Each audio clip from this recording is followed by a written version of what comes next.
Hello, I'm here with Bruno Marade, Assistant Director of IRIS. Bruno, what does it mean? IRIS is an independent research provider. We provide social and environmental research on companies to investors all over the world. And how big is your company? How many companies targets are you researching? How many employees do you have? We research over 2,800 companies worldwide, and we are 40 people at the moment who work for IRIS, but we also work through local partners all over the world. And you have come up or put together a very interesting intellectual concept being called the chain of ownership, and that is related to the investment process and also to the players in the investment process. Could you explain that to me? That's right. The Sustainability Forum asked me to explain a little bit about the chain of ownership in the investment process, and what I tried to highlight in my presentation was the fact that it all starts with one person trying to save some money. If that person then tries to invest in their own business, they're an entrepreneur and they'll have direct control. The next step in that chain of ownership might be that that person may invest in somebody else's private company. A further step to that would be that they would go along and invest in a public listed company and buy shares in that company. Beyond that, they may be managing a portfolio with advisors, brokers, research, where they'll need more advice on what companies to invest in. Other investors may choose to go the mutual fund route and actually invest in a fund that then subsequently invests their money on their behalf. Furthermore, you may want to choose to put your savings into a pension scheme, in which case the pension scheme trustees will do the investment decisions for you and choose what funds to put your money into. And lastly, those investment trustees may not always feel completely qualified to invest your money, so they may choose to put your money into funds of funds or ask the investment consultants to help them. So we expect funds of funds of funds, right? It's going to get there eventually. Now, since you are a producer of independent research and you explain all those different roles now, is there any group in there that is most likely to buy from you this independent research? Is there people who are really driven towards getting the quality of independence?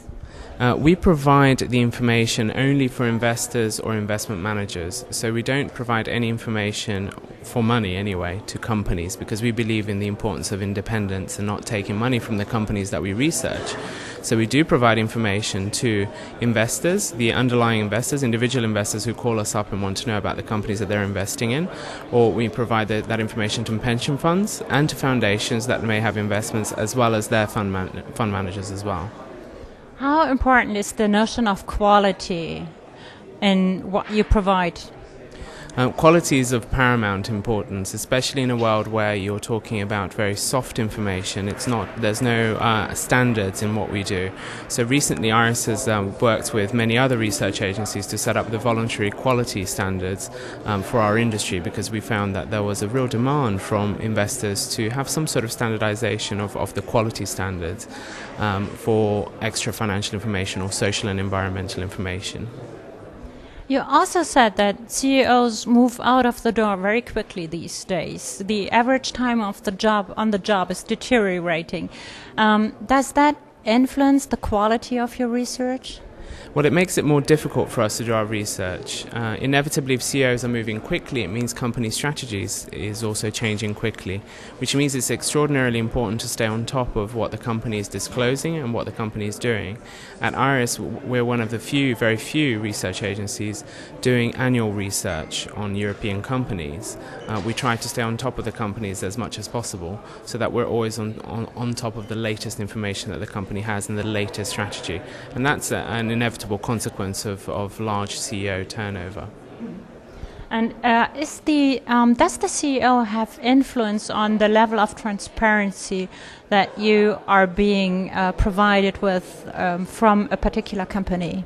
Absolutely. The CEO has a direct influence on how much the company discloses, and what we're seeing at the moment is increased disclosure, thankfully, which is bad news for us in the sense of more work, but actually very good news from the perspective of the investor, which means that we'll have access to more and more extra financial information on companies to allow them to make very informed decisions on their investments on the basis of environmental and social information. Now, since we are here to talk about sustainability, how does that relate? Do you think that over time sustainability is increasing? I do think that. Iris grew up from a background of responsible investment primarily, but increasingly our information is used by investors who wish to make what they term as sustainable investments. Now, sustainability is something that can be defined in many, many different ways, but more generally speaking, we could say that sustainability is the idea of creating value today without compromising the value that future generations will be able to extract from the environment, from society in general. If you speak like that, then it's very important to look at long-term indicators of what companies are doing, and to look at that kind of information does involve looking at some social and environmental indicators of what companies are doing. So what we do is very much used by sustainability investors, so to speak. So the existence of independent research and more long-term thinking might be going together or happening at the same time, not just by accident, but there might be a reason behind there? I think there is a real demand, and people are increasingly concerned with the long term, and I think that is why sustainability is growing as an issue, as top of mind, not just in Europe but in America too, and increasingly in Japan. You will find many Japanese companies reporting on their environmental reports and talking about sustainability issues, particularly to do with the environment. Right, so that's a good development. We're very happy about that. Thank you so much. Thank you for being here.